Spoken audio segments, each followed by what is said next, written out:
ин гурӯҳи сайёҳон аз Италия мебошанд. онҳо рӯзи 21 феврал ба сарҳади Тоҷикистон ворид гардиданд. пас аз гузаронидани давраи карантинӣ дар шаҳри Хоруғ муайян гардид ки сиҳати хуб доранд. ҷаҳонгардон бошанд аз шароит ва хизматрасонии макони карантин изҳори сипос намуданд. Андрея Микели ҳамроҳи дигар ҳамватанонаш тавассути хатсайри Хоруғ Дарвоз, Кулоб Данғара, Норак Душанбе сайёҳати худро идома доданд.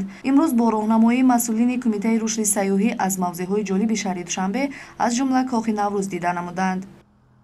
яке аз ҳадафҳои стратегияи рушди соҳаи сайёҳии ҷумҳурии Тоҷикистон ин муаррифии имкониятҳои сайёҳии ҷумҳурии Тоҷикистон дар дохил ва хориҷи кишвар мебошад ва чӣ ки дидед ҳадафи ташрифи ин сайёҳони шаҳрвандони Италия ба ҷумҳурии Тоҷикистон теъдоди онҳо 5 нафарро мебошад. онҳоро мураххас кардан аз 14 рӯзаи гирифтаи карантин. баъдан онҳо дидан намудан аз имкониятҳои сайёҳии вилояти Хатлон, аз ҷумла аз мадрасаи Хоҷа Машҳад, оромгоҳи зиёратии Мир Саид Алҳамадонии шаҳри Кулоб ва дигар имкониятҳои сайёҳӣ ҳам вилояти мухтори Кӯҳистони Бадахшон ҳам вилояти Хатлонро дидан намуданд. сайёҳонро манзараҳои рангини Кохи Наврӯз ва ҳунарҳои миллӣ ба ваҷд овард.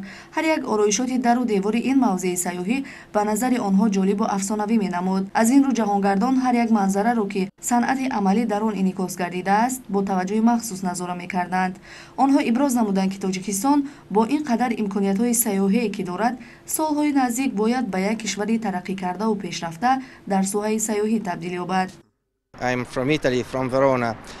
мо дар кишваре қарор дорем ки аз ин мушкилоти ҷаҳонӣ яъне коронавирус мардумонаш дар амон ҳастанду кишвари шумо аз ин вируси марговар орӣ аст. мо аз ин бисёр хушҳол гардидем.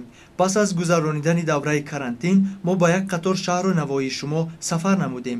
ба ман фарҳангу тамаддуни шумо бисёр писанд омад. зимни сафар ба минтақаҳои сайёҳии Тоҷикистон мо эҳсос намудем ки кишвари шумо мардуми меҳмоннавоз дораду хӯрокҳои миллиятон бебаҳост. бо хуб шудани вазъият дар олам ман мехоҳам дубора ба Тоҷикистон биёям ва инро ба тамоми ҷаҳонгардон тавсия медиҳам. айни ҳол онҳо дар шаҳри Душанбе қарор доранд. итминон аст ки рӯзҳои наздик онҳо тавассути хатсайри гирифташудаи Вазорати корҳои хориҷии ҷумҳурии Тоҷикистон тавассути хатсайри Душанбе Франкфурт интиқол гарданд. сайёҳон бо таъсироти рангин ва хотираҳои ҷолиб аз кишвар берун хоҳанд шуд. барои бозгашти ин сайёҳон бошад мақомоти дахлдор чораҳои зарури меандешанд. ёдовар мешавем ки коронавирус рӯбарӯи ҷомеаи ҷаҳонӣ мушкилоти ҷиддиеро гузошта хатари он ба аҳолии сайёра таҳдид мекунад. дар соҳаи сайёҳӣ низ кишварҳои олам ба як қатор мушкилиҳо мувоҷеҳ шудаанд. зеро бо хуруҷи ин беморӣ ва чораҳои пешгирикунанда сафари ҳазорон сайёҳ ба кишварҳои гуногуни олам лағв гардидааст. бо вуҷуди он ки ин беморӣ дар Тоҷикистон ба қайд гирифта нашудааст, вале тадбирҳои зарурӣ боз ҳам тақвият меёбад, зеро саломатии аҳолӣ бойгари давлат аст.